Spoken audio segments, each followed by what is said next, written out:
कहानी में एक तूफान आता है जब ईशा को एक कमरे में बंद कर दिया जाता है। ये साजिश इसलिए रची जाती है ताकि वो वक्त पर ऑफिस ना पहुंच पाए और सूरज की प्रेजेंटेशन पूरी तरह बर्बाद हो जाए।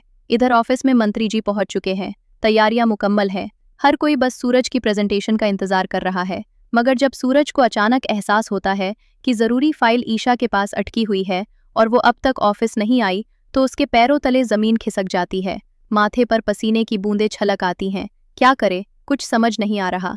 मगर दोस्तों कहते हैं ना कि हौसला अगर बुलंद हो तो दीवारें भी रास्ता दे देती हैं। ईशा उस बंद कमरे में भी हिम्मत नहीं हारती। वो अपनी चालाकी और सूझबूझ से काम लेती है। किसी तरह वो उस फाइल की पेन ड्राइव मीशू तक भिजवा देती है। मीशू फौरन उसे बंटी के हाथों में थमाता है।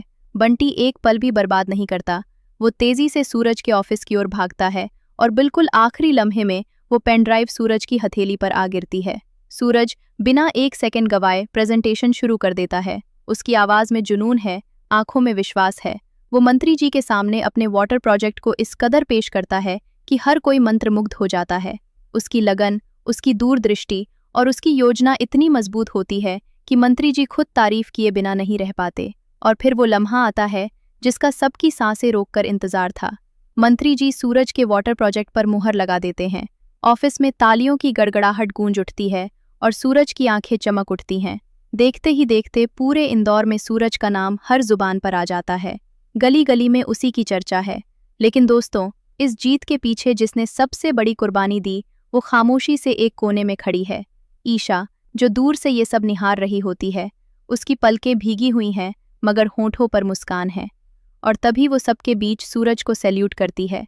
ये सैल्यूट कोई दिखावा नहीं होता, बल्कि इसमें उसकी वफादारी, उसका समर्पण और उसके दिल की गहराई झलकती है।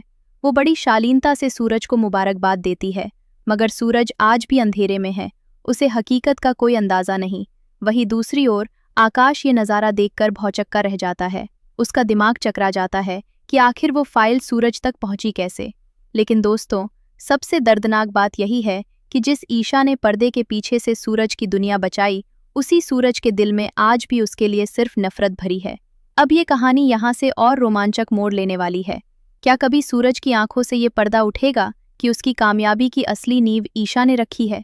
क्या उसे ये एहसास होगा कि जिस लड़की को वो दुश्मन समझता है, वही चुपचाप उसकी तकदीर बदल रही है? और क्या वो सुबह कभी आएगी जब सूरज और ईशा दोबारा एक दूसरे के साथ नजर आएंगे? तो दोस्तों बताइए, आपकी राय क्या है? क्या सूरज को जल्दी ईशा की असलियत जान लेनी चाहिए? हमें कमेंट में अपनी सोच ज़रूर लिखें और इसी तरह की रोचक कहानियों के लिए हमारे चैनल को फॉलो करना मत भूलिए।